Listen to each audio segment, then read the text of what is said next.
Ano nangyari sa isip, bossing? Yung pag center stand ko nung motor ko, kasi linisan ko sana. Pag center stand ko, ramdaman ko lumagotok, parang bumaba yung ano ko. Correct, ano? Sabi ko nga, parang na-dislocate siya yun. Sabi ko, ang sakit na ako. Umusog. Tapos, kinubukasan di naman sumakit, mga ilang Oo. sumakit na. Pinanood na po master yung ano, yung matanda. Matanda na panood ko, sabi ko na pareho nung sa akin, yung ginawa ni Hindi na Master. naman po. Sabi ko, akalain ako. Na ano to, nung pagbuhat mo niyan, pa-center stand, papuwersa. Oh! Oh, yun, gumanon. Ah. Lumagotok. Ay, bumaba.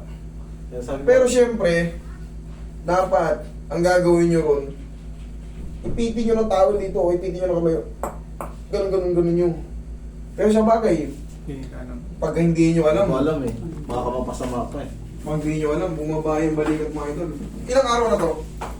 May ano na. Lang kasi yan. Ilang araw? Mga ano po. May 1 month na po. Bakit pinatatagal nyo? Ano na po Hindi kasi sumakit eh. Sabi ko, parang baka mawala din. Eh nung ano, sabi Hindi sumakit, pero nung lumagotok, sabi mo, parang may kumirot. yun lang. Opo. Tapos, kinabukasan, nawala naman. Idol, mababa itong head humerus mo, idol.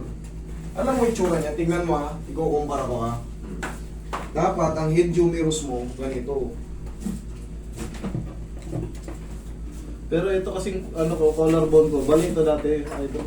Hindi yan. Iba yan. Ito. Oh.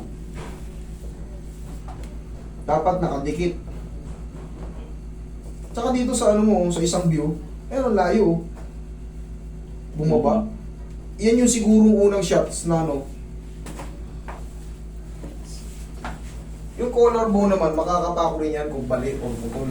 Dati putol siya, na-aksidente ako dati ng putol, gumanon. Ayan o, ito Noong mababa. 2003. Pero wala na yan, dikit na yan. Ito ang pupublimahin natin ngayon, mababa ito, idol. Sakit. Sakit na siya ngayon. Opo. Yung tiis-tiis natin kasi mga Pilipino talaga, yung mga simpleng Matiis, sakit, eh. bahala na muna.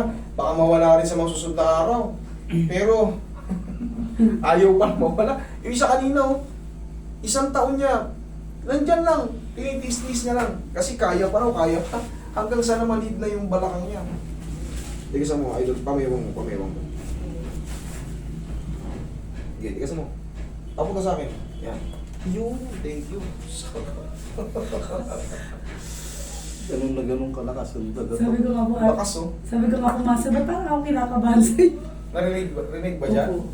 Okay, relax na. Bitaw mo. Tapos itataas natin ngayon. Yan, shoot na yan. Yan. Daba ka. Tapos, mga isang linggo, Okay. Balik po. hindi na. Ano na yan? Ano na yan? Oh my God, Relax thank na you yan. po, master. Kasi nag-create na lang ano yan, inflammation yun sa mga ligaments eh. 1 buwan ba naman yung tiniis eh, na nakababa yun. Siyempre ha, kitang-kita sa x-ray na mababa. Siyempre yung mga ligaments mo, tendons mo, Actually po master, naka-hyperextend. kung hindi lang po siya nagta-travel po ng motor, kung natatagtag po kasi diba, doon lang po sumasakit daw talaga, natagtag na. Kasi po parang Manila to Caloocan, gano'n po ang biyahe na araw-araw. Yung mga buhat-buhat. Hindi naman po. Okay naman. Relax na.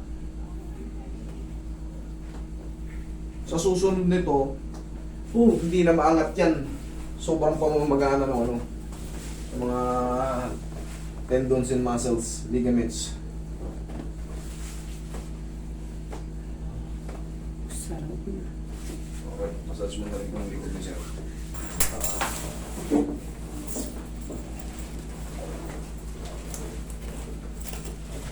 Tumingin ko yun sa'yo, kasi po. Okay po. Sleep po. Relax na. Inhale. Exhale.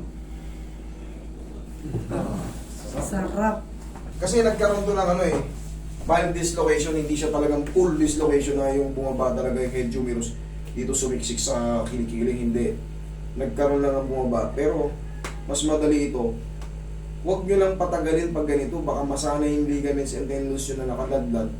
Hyperextend siya palagi, mamamagayan hanggang sa baka magulat kayo, tumuturog-turog na yung balikat nyo kasi maluwag na.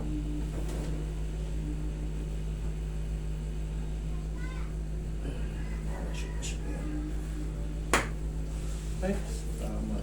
Salamat. O, yan. Okay? Oh. Thank